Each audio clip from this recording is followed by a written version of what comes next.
Guys, every 3 years, we have to go through this dance where the major unions and guilds have to negotiate collective bargaining with the producers. And every time, everybody holds their breath.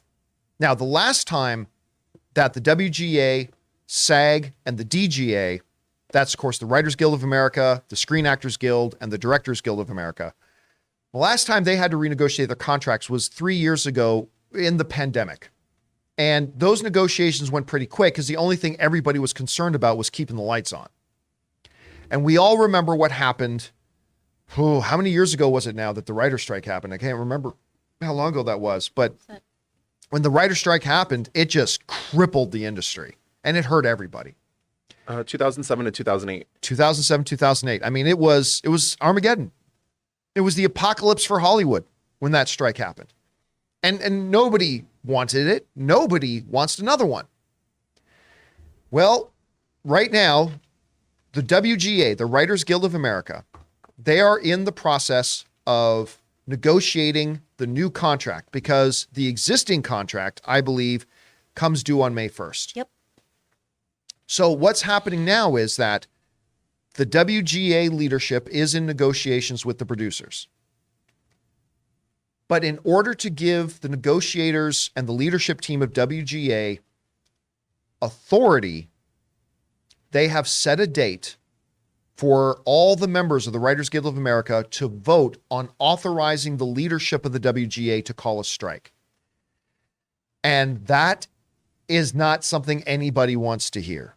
The writers don't want to hear it. The producers don't want to hear it. Fans don't want to hear it. But, I mean, you got to do what you got to do to try to make sure you get things. Now, here's kind of some of the highlights and the things you need to know and take away from about this story, about what's going on with the Writers Guild.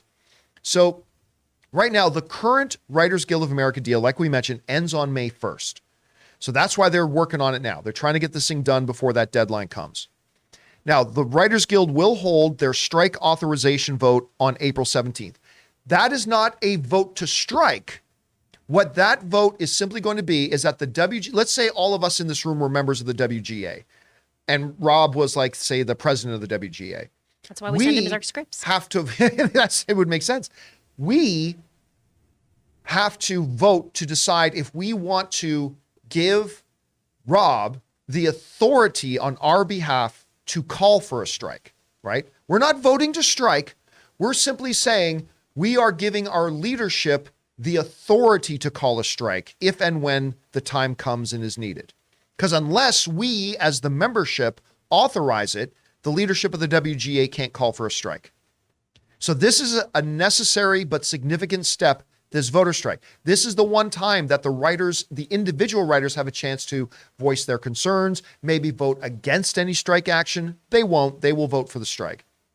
And that just puts the authority in the leadership's hands that they get to play hardball, and they can call for a strike after the May 1st deal comes to an end. All right, so that's the other thing. The next thing that we need to take away from this is that the vote gives the leadership of the WGA the authorization to call for a strike. Now, here are the two main concerns, according to the reports that I've been reading, of the WGA are, number one, money, obviously. Now, the WGA is not happy with, and I get it, that with the turn towards streaming, the fact of the matter is, I'm always complaining about this. We have gone from a world where shows, a season of TV meant 20 to 24 episodes of a show a year. Well, now in the world of streaming, we're talking about 8-episode seasons, 9-episode seasons, stuff like that. And the WGA is saying that the producers are using this as a pretext to cut how much that writers get paid. So they want that addressed.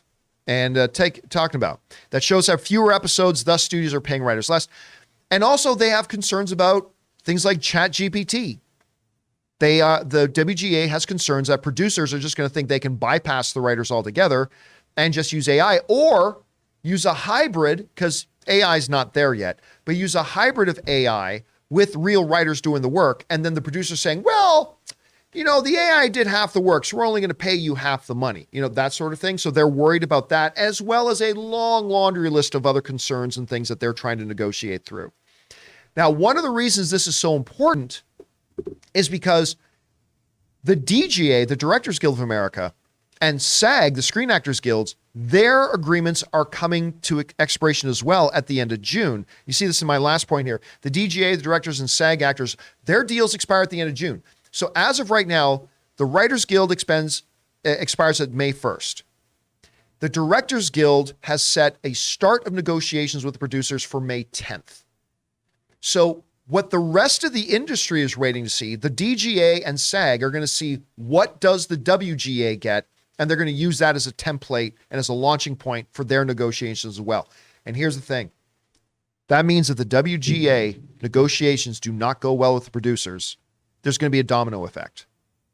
And these unions, generally speaking, stand in solidarity.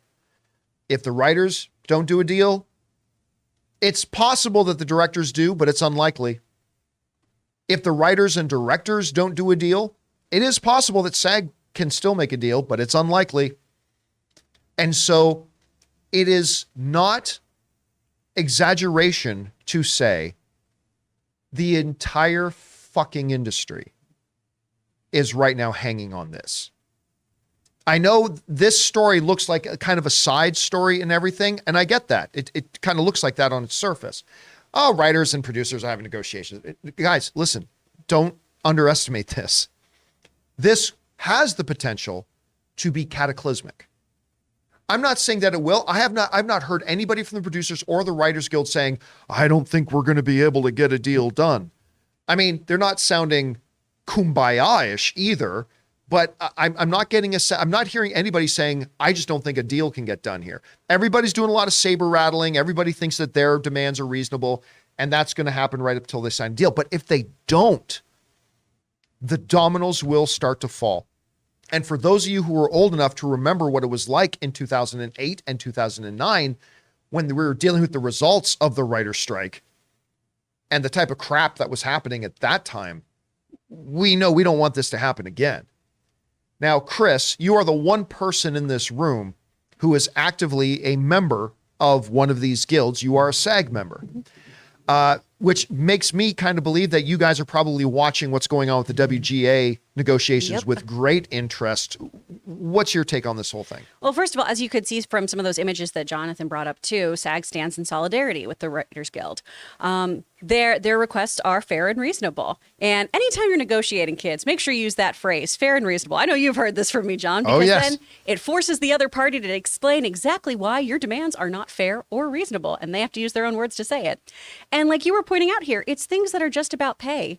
And we've had different agreements with these different streaming services for ages. So Netflix has its own way of doing residuals and things like that. For those of you at home who aren't sure what we're talking about here, basically every time your episode airs, whether you're the actor, the writer, whoever, you do get a percentage of it playing again because it typically makes a profit, right? From commercials and things like that. Streaming's a little bit different, so we have a different system, and usually we don't get paid as much for those. However, streaming is obviously the way that most people watch things now. So these things do need to be adjusted to take that into consideration. If streaming is how people are showing shows and making money off of them, then we do need the kickback from that. From an actor's perspective, things are very, very slow right now. There are very few shows that are casting because we're all just kind of waiting in the wings to see how things shake out. Back in 2007, we had tons and tons of shows, wrap early, cancel prematurely, that sort of thing. Pushing Daisies, Better Off Ted, things like that were big casualties at the time. And you saw this huge boom in reality television.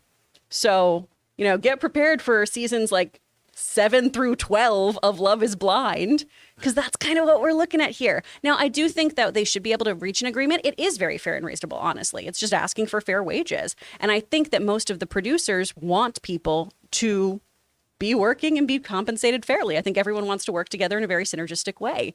I know a couple people in the chat, too, have said things like, well, you should fire these writers anyway because they haven't been doing a good job. You guys, you are missing the point. It's not we're going to fire some writers of a show you dislike. Every single writer in the guild, unless they're willing to cross that picket line, is not going to be working. No one will be writing shows. All right? So that's what you have to think about. It's not, oh, good, we're not going to have more Boba Fett because I didn't like it.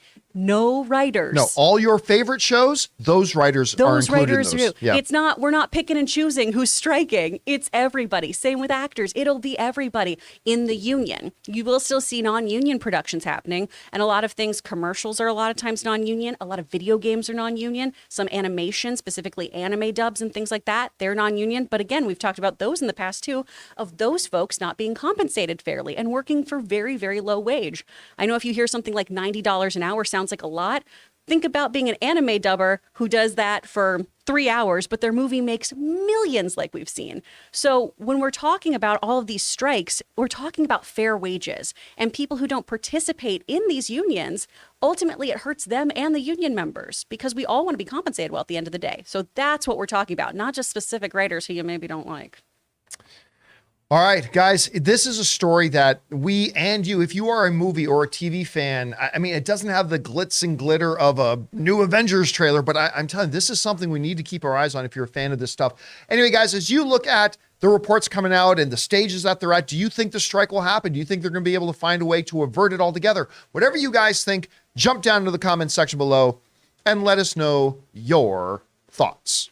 We want to take a second to thank a sponsor of today's video, HelloFresh. With HelloFresh, you get farm-fresh, pre-portioned ingredients and seasonal recipes delivered right to your doorstep. Skip the trips to the grocery store and count on HelloFresh to make home cooking easy, fun, and affordable. And that's why it's America's #1 meal kit. And there's no worries if you're not a pro in the kitchen. HelloFresh's foolproof recipes arrive pre-portioned and easy to prepare in just a few steps. You'll be feeling like Gordon frickin' Ramsay in no time. And guys, look, we're always looking for more ways to save money. HelloFresh is cheaper than grocery shopping and 25% cheaper than takeout. I've told you guys before, Ann and I love using HelloFresh. Not only is it really easy to put together fantastic looking and tasting meals, but it's also a lot of fun, and you get this really great sense of accomplishment when you're looking at this prepared dish that you've made with your own hands. So go to hellofresh.com/Campea50 and use the code Campea50 for 50% off, plus your first box ships free. That's hellofresh.com/Campea50 and using the promo code Campea50 for 50% off your first box ships free. HelloFresh,